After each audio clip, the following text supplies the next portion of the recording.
Tell I'm going to be your host for Survive Now, Thrive Later. We're going to go over some business strategies for surviving and thriving for your clients in these difficult times. So what I'd like to invite you to do is to think about this in terms of what are some strategies that you can help your clients with, but also don't be afraid to think about some strategies for your business too. At SFSP, we're really focused on supporting our clients, but it doesn't mean that we don't have businesses to run ourselves. So a little bit of background on me for those of you that don't know me well. I'm the founder of the Leadership and Legacy Group, and I've been an executive coach on my own for over 20 years. And I work primarily with business owners and executives on the leadership side of succession and exit. So I do a variety of different things there. Today, we're going to go through a bunch of different ideas, and I just would ask you, if you haven't already, to pull out a pen and a piece of pad paper. And I want to challenge you to think about, as we go through these, can benefit from this particular strategy as you think through your client list, and then also, how can these strategies apply to me in my business? So take some notes. My hope for today is that you will come out of here with at least one or two strategies, that you've got specific clients that can benefit from them, and maybe one or two for yourself as you look at your business also. So I want you all to know that we are recording this. We'll do a little bit of editing to take out some of the editorial comments at the beginning, but you'll have access to this recording afterwards, and so it'll be available to you. So what we're going to do is I'm going to go through survive strategies first, and I'm going to look through a variety of different ways to think about survival, and then we're going to put you in breakout rooms. Greg's going to help me make that happen, and give you some time to talk about it in smaller groups. Then we're going to get back together and we'll go through some Thrive strategies. And my target is to be done at 9. This should be good for 1 CE credit, but I'm happy to stay on and either answer any questions that you have or get into some discussion with you. So, does anyone have any questions before I get started? Okay. All right. So I want to start by laying a little bit of groundwork here. So as you all know, 6 weeks ago, our world looked normal, whatever normal was for us. And we were pretty much operating business as usual. But today, our clients and all of us are facing some pretty substantial disruption in our business and in our lives. We've got kids at home that we're now suddenly homeschooling. We're working out of our house, which many of us did not used to do. And it's really important that we stay focused on the things we can control, and we stay focused on the clients that we can help through this process. So I was reading the Spartan Planning newsletter a couple of weeks ago, David Chock and Ira Ross's newsletter, and they were talking about behavioral finance and the impact of uncertainty that it has on our lives. And uncertainty is a huge factor in terms of our stress level. So our stress level peaks when uncertainty is at its highest. And what that means is that we are more comfortable facing a definite negative outcome, a known negative outcome, than we are facing continued uncertainty. So right now we're facing a massive amount of continued uncertainty. And all of us in our own ways are trying to figure out, how do we get more certainty in our business and in our lives? The problem is that every hour, it seems, certainly every day or two, there's new information coming. There's, with the PPP, for example, that kind of information is changing on a regular basis. And we're trying to figure out what that means and how we go about handling that. So I want to begin with a couple of survival strategies, because some of us are still feeling that stress level of around survival. So the first one is that you as a financial service professional, need to take the lead with your clients. You need to start by getting grounded in yourself. So it's really hard to calm other people when you're overwhelmed and swirling yourself. Our stress levels are totally contagious. And so we need to process through what's going on in our lives and in our business so that we can help our clients process through what's going on in their lives and their business. We need to be a listening ear to those clients, and we need to offer them some stability. So the first step for us to gain our grounding is to acknowledge and name what's happening. Then we can be a listening ear to our clients. It's important to remind them that what we're facing is absolutely unprecedented, and it is normal to be worried. It's normal to be uncertain and feeling some fear around what the future is going to hold, much less what we're dealing with today. The second survival strategy is we need to be that frequent, proactive drumbeat of clear communication. So it's important to ask ourselves, what do our clients need from us right now? And what they need from us may look a variety of different ways. It could be just touching base to say, hey, I'm thinking of you. It could be some information on how do I navigate the PPP, or it could be some advice on what do I do about furloughing employees, or anything along those lines. But stepping back and asking, what do your customers need? And giving them a call to find out how they're doing. Remember, our clients and our customers look to us for reassurance. We are the ones that they have depended upon so far to be that stable voice when they face uncertainty in all kinds of different aspects of their business life. The Harvard Business Review has had a number of great articles that have been out that offer how to reassure people when the news is scary. And what they've said is that you can express uncertainty but still maintain authority. And we often think that if we express uncertainty, then we'll be a little bit more vulnerable. But their article actually says that there are many ways of communicating that enable us to express that uncertainty, but still be a voice of leadership. So for example, you might say something like, well, information is still coming in, but what we understand so far is, and I know some of my clients have been sharing that information as they figure out how to get and then whether to keep the PPP money. So even if you don't have news to report, your clients need to know that you are actively following the issues that are important to them. You might say things like, I know you may be concerned. That helps them know that you are in the boat with them. You can acknowledge the challenges that they're facing, whether it's working remotely, whether it's the kids at home, whether they've had to take pay cuts. You can share with them what you know and what you don't know. And there's a lot of uncertainty that we don't know, but telling them what you know can be comforting.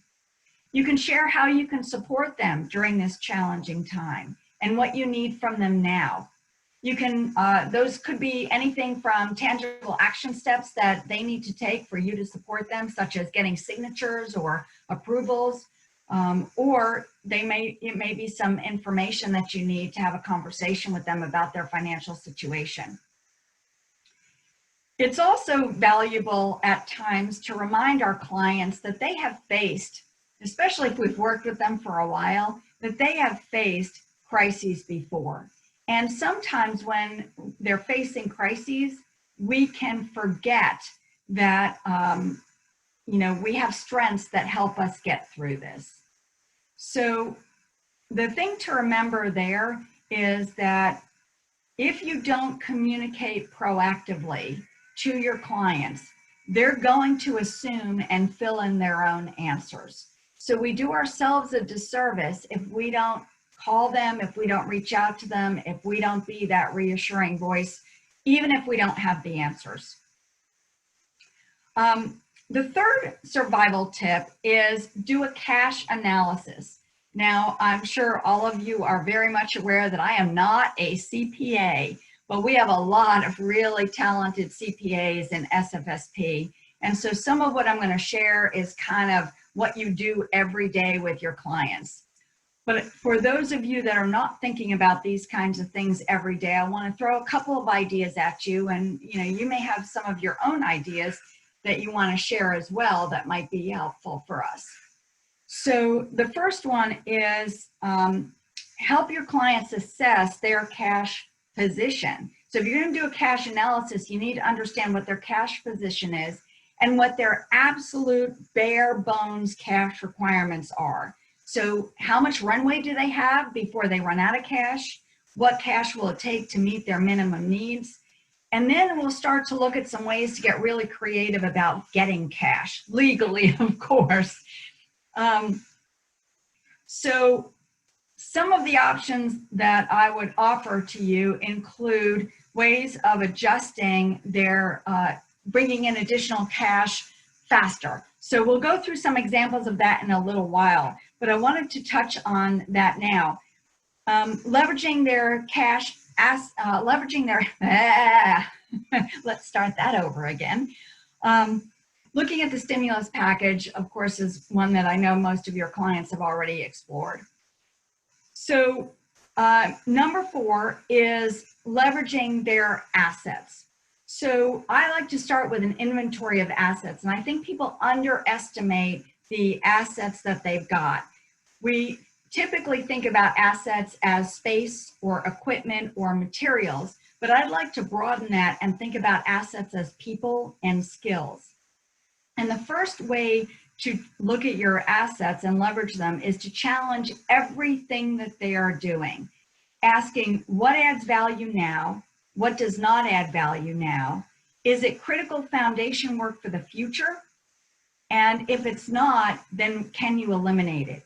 If you can assess with them what no longer adds value, you can stop it. And stopping that would be a huge benefit because then they can reallocate those assets somewhere else. So I'd like to break down the assets into a couple of different categories and look at each one individually. So I'd like to start with looking at the people and skills. We all know that labor is often the biggest expense of any company. So some ways to reduce the cost of labor is going to a shorter work week, a 4-day work week, a 3-day work week, something like that will reduce the cash outlay if you're paying people on that basis. You can, your clients can change the hours so that it matches their customer needs. You can offer, your clients can offer part-time work. They can offer unpaid leave, a sabbatical. I just read in yesterday's or Sunday's paper that Cone Health is reducing salaries for their executive team. Terry Aiken said that he's reducing his salary by 33%. Some of the other executive team members are reducing theirs by 10%. That's a way to keep some cash in. You can certainly pause retirement option contributions. The idea here is that you want to challenge your clients to get creative. Some other things that you can do around people and skills is you can have your clients look at what companies are begging for the skills that your team has during this unique time. And if companies need the skills that your clients have, can they share or lend their people to the suppliers, the customers, even some competitors if they're in a different region? Or could they lend their people to another company to produce for them?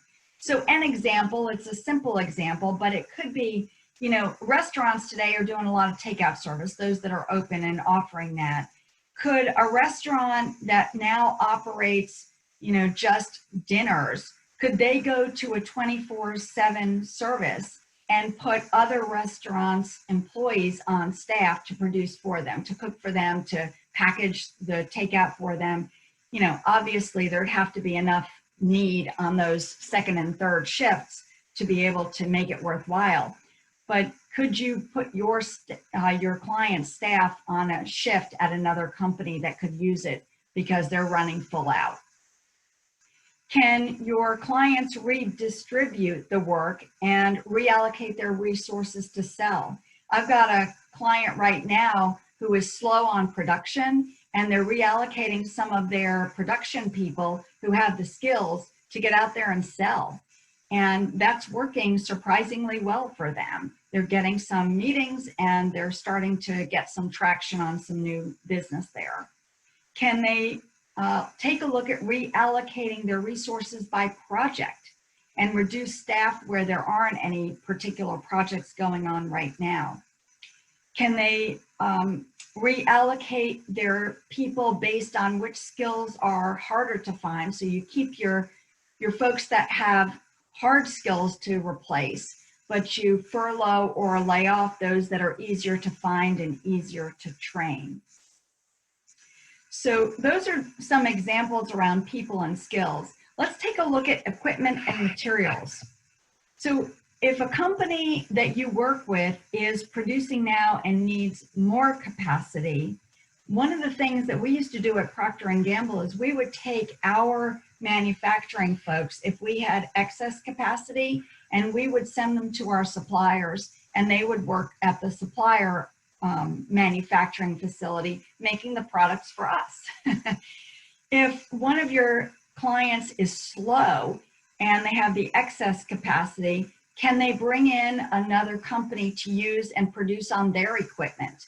Can they lease out their equipment?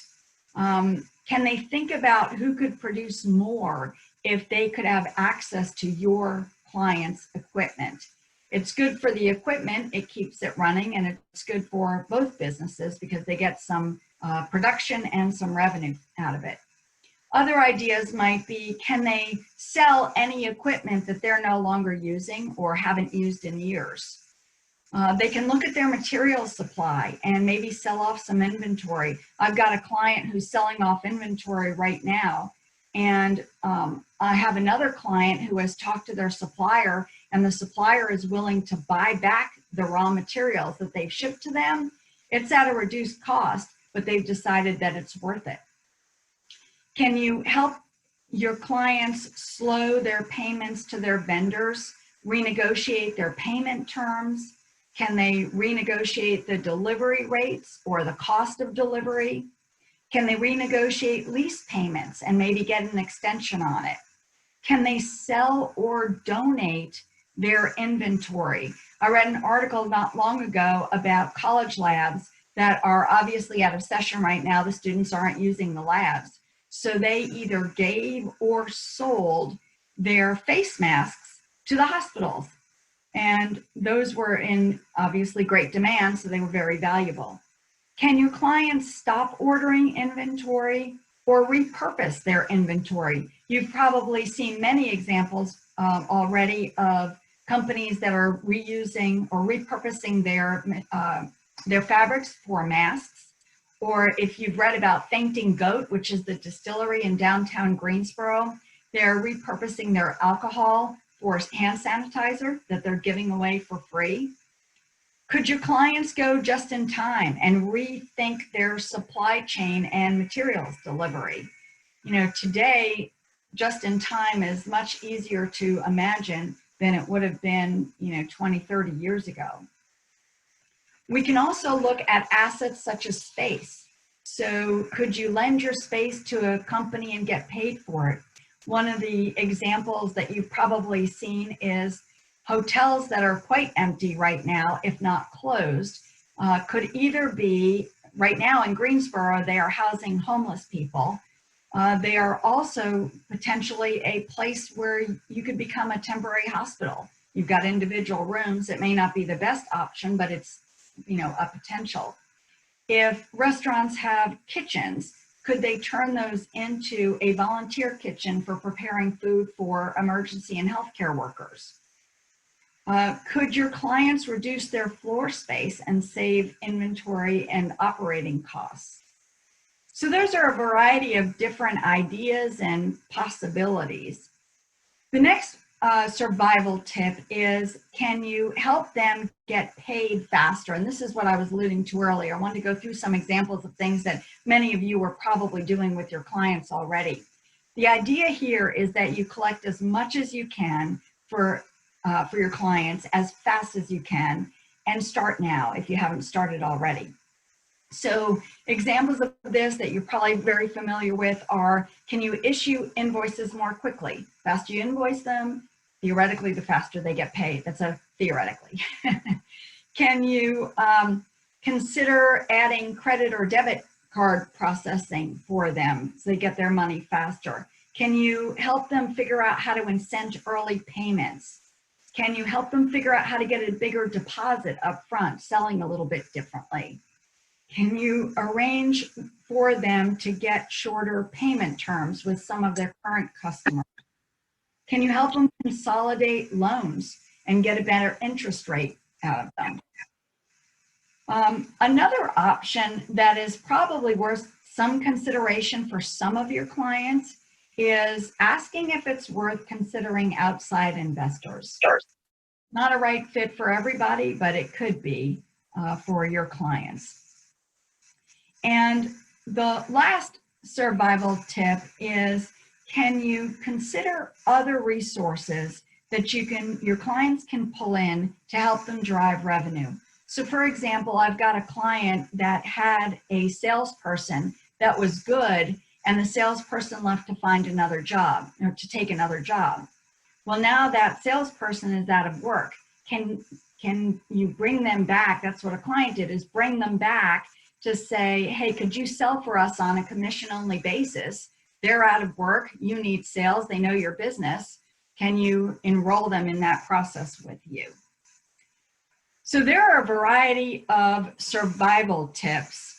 The last thing I'll say before we start to close survival is that there are many companies right now, as you're well aware, that need to do layoffs. And if your clients are doing layoffs, I think it's important that you recognize with them that it is going to be gut-wrenching. It's going to be hard for everybody. So to think about how to do layoffs, you might encourage them to think about how many people and who they absolutely need to bare bones do the production that they've got. And you might ask them to think about certain criteria, like what are the skills that they need, what experience, and maybe even relationships with customers. Those might be folks you want to keep on. Likewise, if their business is project driven, you might have them think about staffing in terms of project teams. So which project teams are going to be necessary for the work that they'll have or the work that they might get sooner versus later. Another way to think about layoffs is to think about who and how many they need in order to be able to recover quickly when when we get to the next stage of the new normal, if you will. So how do they set things up so that their staff is ready to hit the ground running when they actually have business again? We want to make sure that they're careful not to make any promises to furloughed or laid off employees that they can't keep. And they want to set up a system to keep in touch with anyone that they have either laid off or furloughed, just to keep them apprised of what's happening, stay connected, and have their employees know that your client cares. Last piece is you can remind them that you are there and that they do not have to do this alone. So they have access to you and they have access to other trusted advisors, many of whom are on this call, that can help them do this. Up, of course, you're welcome to put it in the chat room or just turn off your mic and say, hey, I have something I want to add. What I'm going to do then is go into some of the Thrive strategies. So what I hope is that we've gotten our clients through the survive part. We've got some ideas to continue to support them. And I'd like to shift into how do we help them thrive as we come through this point in time and into whatever that new normal is going to be. So I'm going to look at a couple of different categories of thriving. One is driving profitable revenue, improving their systems and their infrastructure, and developing their people. So I'm going to start with driving profitable revenue. And what I would suggest here is pulling a team together that might include you, but it certainly includes their leadership team to help them figure out what are the next steps. The great value in pulling a team together is, of course, in addition to some fresh perspective and new ideas, it builds alignment across the team because there's an ownership level of the folks that are involved in setting the stage and the plan for moving forward. And it also gives them an opportunity to develop their leaders. You know, this process gives, as we'll talk about when we get to developing people, it's a great time to develop some new skills and some new experiences in some of their top leaders or high potentials. So getting them together to figure it out, and then looking at ways to pivot their business, either short-term to meet some short-term global, national, regional, or local need, or longer term. So we talked in survival about looking at assets, and I want to touch on some of those as we look moving forward. So can they sell faster service? You know, today we need things faster than we used to get them. For example, when I needed food at the grocery store, I used to go to the grocery store myself. And if I needed it now, I would go now. You know, today that's a whole production for some of us, at least I'm, you know, practicing the CDC requirements. So it's a whole production to go to the grocery store. So we started doing online delivery. Well, as of, you know, 3-4 weeks ago or longer, if you got online to Harris Teeter and you wanted to either get delivery or pickup, which is actually what we've been doing more of, if you wanted to do pickup, the earliest date that you could get for pickup was 7 days out. So you got to anticipate what your needs were going to be in the future. So if there were a way to help Harris Teeter do faster delivery service, that would be a good business opportunity, or faster pickup service. So could an Uber driver that is out of business right now because no one's going anywhere, could they offer to go to the grocery store and pick up your groceries for you and either deliver it or wait for you outside of Harris Teeter? We have a company in Greensboro that has taken on the task of making ventilators. They've never made ventilators before, but they're starting to make them now to shore up production so that we have more ventilators available. There are t-shirt factories that are making face masks. I read recently that Amazon, Google, IBM, and Microsoft are all combining to use their computing power to both model the spread of the disease, which is really helpful for our smart scientists to understand, but also crunching the data in the search for a cure. I mentioned earlier about Feigning Goat Distillery making the hand sanitizer. So can you repurpose and pivot the business? Can they offer a new product or a new service that's now a new need? So for example, there are many of us that are suddenly working from home.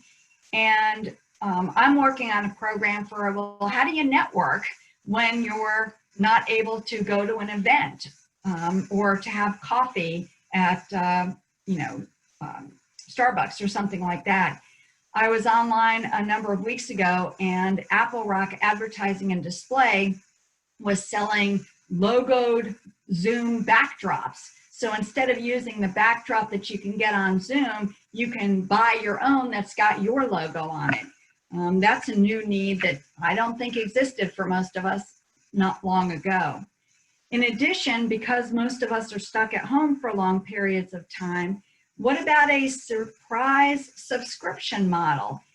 Either one for adults or one for kids that delivers a cool box of surprises to your house every week.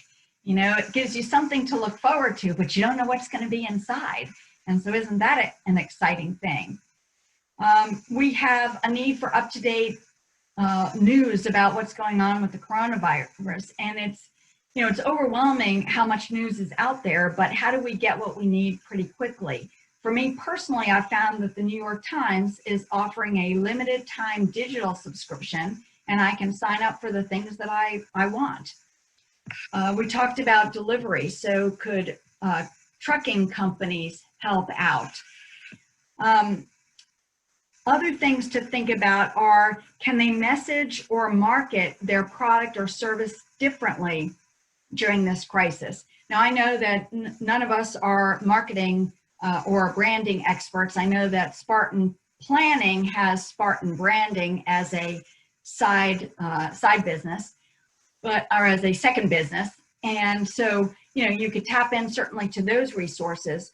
But the question for us, I think, is can we help our clients reposition the use for the products and services that they're offering? So for example, if a company is selling rubber gloves for dishwashing, can they repurpose the marketing of them to be, say, for grocery shopping? You got your gloves on.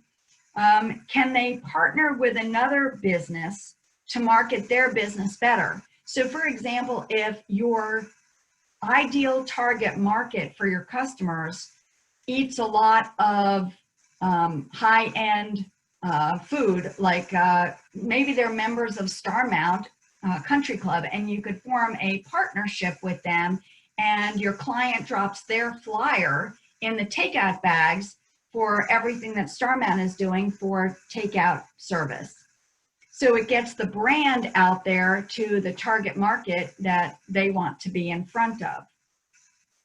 You can also look at different ways of advertising. So if somebody's got a newsletter that your clients would like to be in, maybe they'd be willing to do that for a small fee.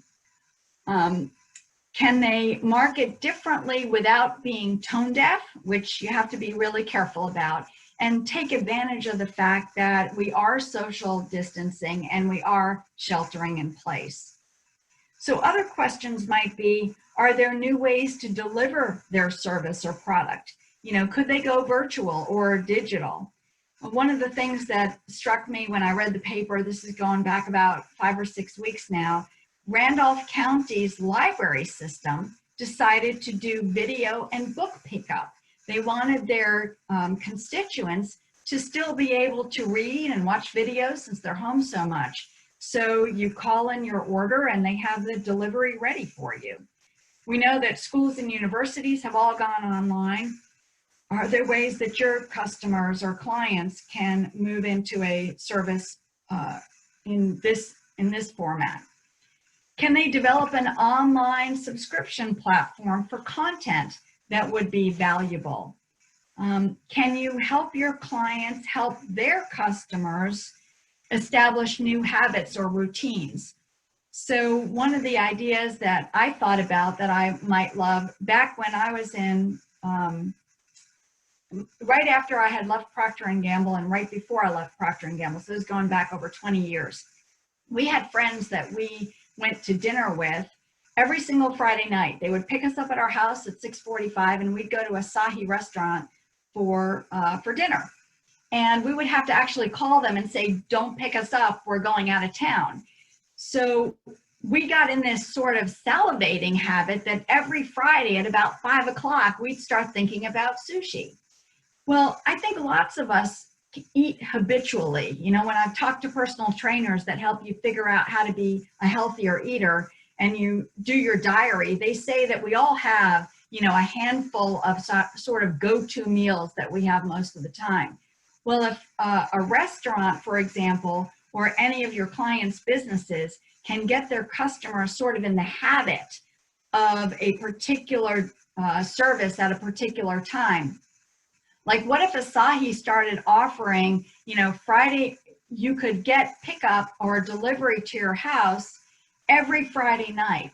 So I wouldn't even have to think about it. I'd have my order, automated, and every Friday night at 7 o'clock, my doorbell would ring and boom, there'd be Asahi with my delivery of sushi. And it would take, we've got so much to focus on right now that it would take away another decision for us to make around, what's for dinner. So some of your clients may have products or services that could be automated. And what will happen in this Thrive transition is once it's automated and it's a regular expectation, they'll probably continue it even into the next new normal. So thinking about things like that. Other models that might be good automatic type subscription services is something called a simplifier, and it's a contract for a regular service. Now, you probably, if you have someone cleaning your house or mowing your lawn, you probably have that model. But a lot of companies could think about how could they create that automatic model. I get my hair cut, obviously not recently, but I get my hair cut. I'm fortunate I can get it cut about every 7 to 9 weeks.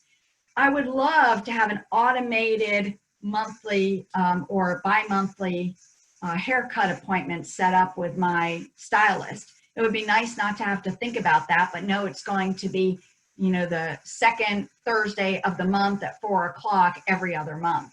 And then I get in the habit of doing it, I'm not likely to cancel it or reschedule it. So warranty businesses, IT, maintenance, monitoring, all those kinds of businesses probably do that already. But I think we can help our clients be creative to see if there are some ways that they could do and implement something like that now. We can also guide them to help them figure out what is their unique competitive advantage. What do they do different and better than anybody else? And if we can help them capitalize on that now or as we come out of the recovery, you know, for example, if they're really good at sourcing things, can they figure out now how to source more Clorox wipes, which you can't get at the grocery store, or more toilet paper or something like that? And then can you ask them what they think their people might need, their clients might need as the recovery begins? The last question I think that we can offer to them that would be really helpful would be asking them what would they do if they were starting their company now from scratch. So whole new business, but they've got all the assets and the resources that they have now. What would it look like if they started their company over again today? And are there things that they can implement from that, answering that question, that could give them some fresh perspective? So that's the first Thrive strategy. Lots of ideas there. The second Thrive strategy is being very intentional about developing their people. So being deliberate in assigning their people work that's going to give them specific experience intended to grow them. They might need a specific skill building opportunity that they can get now in this time. You know, as staffing gets tighter and tighter, we have opportunities to give them more and more responsibility. Not so much that it's harmful to them, but enough so that they can step up and take it on. Some other ideas around developing people is cross-training them for new responsibilities, doing online training. There's a wealth of online training available, and there's a lot of really good stuff out there. Can you get them set up to do some of that? If you have them do online training, can you have them then train their colleagues? If they have to train their colleagues, they're going to learn it a whole lot better than if they just sit on online training. So force them to be accountable to deliver something back that's tangible to the others in the company. Can they read a book together and listen to a podcast and have a discussion via Zoom? Is it worthwhile for them to invest in coaching now? I've had some clients call me up and say, look, my folks have some extra time on their hands. This is a great time for you to work with them. So I've been fortunate there. Can you focus them on innovating, looking at ways to reduce cost, eliminate waste, invest in creating a new product or a new service line? Can you help them create some new project teams and hold them accountable for coming up with some creative solutions? You know, test some new things. It's an interesting time to think about that. Can you begin a search now for some talent that you've always wanted, but maybe they couldn't afford before? Well, the affordability might have just gotten a lot more attractive. Maybe they couldn't get them because they were already working in a job that they love, but that job has gone away, as I mentioned earlier. So those are some development ideas. Can you also use this opportunity to lay off or eliminate some either poor performers that you just haven't pulled the trigger on yet, and now you've kind of got this opportunity when you've got to reduce staff anyway and reduce expense to let some of those folks go, or looking at your people through the lens of who's going to be the team you want to take into growing the business in the next 2 to 5 years. So the last piece I want to cover is investing in infrastructure. So we all know that systems form the foundation for a healthy and a fast recovery. If you were at the SFSP meeting that Ryan Luft and Roddy Davis did, you probably heard them talk about the book, The E-Myth Revisited. Well, that's all about putting systems in place. So the questions here might be, what projects have they been putting off that they can focus on now? Should they institute some new systems to create leverage of technology, virtual operations, working from home if they haven't already done that? I think it can be worthwhile to facilitate for them a flowcharting session that helps them look at their business from the marketing side, marketing, prospecting, sales pipeline, all the way through to delivery, and seeing if there are ways to improve how they serve their customers, seeing if there are ways to improve their profit margin, and then documenting those systems will make training new people, new employees, or new people in those roles easier and faster. The last question around Thrive is this a good buying opportunity for your clients? What I believe is out there, and I've got some anecdotal evidence from the conversations that I've been having with clients, there are a lot of companies that have enough cash to be able to buy another business. And while it could be seen as tone deaf because you're looking to buy a business when other businesses are struggling, but what I've also found in some of the conversations that I've had is that there are business owners that today would feel huge relief if someone would come in and buy and invest in their company. And so it would enable them to get a fair price in today's market without having to go through and invest a lot of their own money and a lot of their own energy and time in building the business back up again. And it would give them a legacy and a place where their employees could go in order to feel, in order to continue their employment and grow the business.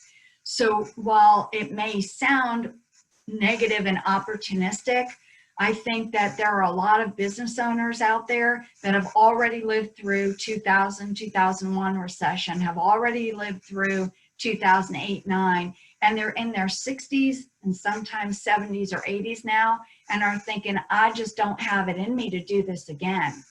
And so if the alternative is shutting it down or limping along, it could be a really nice alternative to offer them, an opportunity to sell the business, take care of their people, get some, payment out of it, and have a legacy that they can be proud of. So what I hope you have captured from today's program is a wide range of different ideas to help your clients and maybe help you think about how you can help them survive and thrive in this time and really hit the ground running as we start to move into what I hope will be a fast recovery, but more likely will be a prolonged and uneven recovery as coronavirus kind of ebbs and flows over the next period of time until we have both a vaccine and a treatment that is good. So I'll summarize briefly and then do a little bit of wrap up. So what we've covered in Survive is about the importance of your leadership for them and their leadership for their people, drumbeat of communications, cash analysis, leveraging all of their assets. We talked about the people and their skills, materials, equipment, space, help them get paid faster, and remind them that it is absolutely okay and even healthy to invite others in to help. On the Thrive side, we've talked about helping them find creative ways to drive profitable revenue, be intentional about developing their people, investing in infrastructure and systems, and then exploring whether this might be a buying opportunity for their business. So I'd like to open it up. We've got 3 minutes left before the top of the hour for the CE. I'm happy to stay on longer and have more discussion, but I'd love to open it up and hear one thing from a couple of you that you either took away or are going to do from what we talked about today. So is anyone willing to share anything or put it in the Zoom group chat? Oh, thanks, David. I will. Yep. So in our breakout room, by the way, the breakout rooms I think are just fantastic doing that. Sometimes it can be a technology headache, but it worked well and I liked it. So one thing that you mentioned that Terrence Floyd was in our group, and that he reiterated was the need to communicate. And I guess I'll butcher the saying, but I've heard several times, it's really connected with me, that one of the biggest problems with the communication is the illusion that it has happened. And so there's the I think I've communicated, but I've not checked back what you've done. And the other thing that you shared was to even if you don't know the answer yet, to at least attempt to communicate, to at least let them know, here's what we're working on, here's what we're aware of so far, or we're developing our conclusion right now. That's just really important, and I can take that for granted. Yeah, I think we all can. I used to have a philosophy, I still have it, but when I was at Procter & Gamble, one of the things that I talked about all the time is I would work with the VPs and we would do reviews at different plants. And the VPs would say to me, I don't understand why they haven't, captured the message I'm trying to say. And it's because they said it one time. And my rule of thumb was you probably need to message in many different ways the same concept 21 times before people are, before the critical mass of people is going to get it and embrace it and apply it. It's not because people aren't bright and capable. It's because we all have a lot going on. We learn in different ways. The information comes at us in different ways. And so we've got to internalize that and then go do something with it. So thanks, David, for that. Who else has comments or ideas to share? Cash to buy. Look for bargains. Love it. Love it. Yep. Thank you. Julianne, did you have something? Well, I work at the Community Foundation, so we're kind of a different entity than most of the people on the call, but we've really used this as an opportunity, as you were saying, Abby, to interact with our donors in a new way. And so in the process of reaching out to them early on, a lot of people were concerned about how to help. And so we had to shift gears and set up a new fund immediately. And so a lot of that has been just communicating with donors and letting them know where the needs are, and then granting out that money. But also the online format for our webinars for our donors has been phenomenal. And so I think moving forward, the feedback we've gotten has been very positive. I think we're going to keep that part of the, the strategy, keep that as part of our strategy, because a lot of donors like the idea of being able to have a cup of coffee in their dining room and listen to what we have, what our programs, and not have to actually come into the office or somewhere. So. Excellent. Those are great ideas. Thanks, Julianne. Anybody else have any comments or things to share? Ben, I think you had somebody that wanted to The only thing share. I would share is that I found it really helpful to help clients get over the nervousness about Zooming. I've had a couple clients that have never Zoomed before, and I've done an intentional Zoom call with them. And some of the responses are interesting, like, why would I ever get on a plane again? And so Zooming has been something that I think it really makes sense to practice it, get good at it, and help clients with it. Well, and it's a huge victory. Thanks, Bill. It's a huge victory for them because they've now learned something new and can use it in the rest of their life. So you probably helped them get comfortable doing it with all kinds of service providers and customers that they work with, clients that they work with. Good for you. Ben, did you have something? No? Anybody else? Okay. Well, I have a quote I'd like to close with, and then also I have an offer. So the quote is by J. Sidlow Baxter. I don't know J. Sidlow Baxter, but I loved his quote. I assume it's a he, maybe it's not. What is the difference between an obstacle and an opportunity? Our attitude towards it. Every opportunity has a difficulty, and every difficulty has an opportunity. So I invite you, as we continue through this very interesting time, to seek out from the difficulty what the opportunities are that you can seize and how you can help your clients come out of this process so much stronger than they were before we went into it. The offer that I've got is on my website, which is www.leadershiplegacygroup.com. If you go to the /free-tools, so that /free-tools, I'm offering free 20-minute coaching sessions. If there's something that you want to chat about, bounce ideas or whatever, feel free to sign up for those. I'd be happy to talk to you about it. And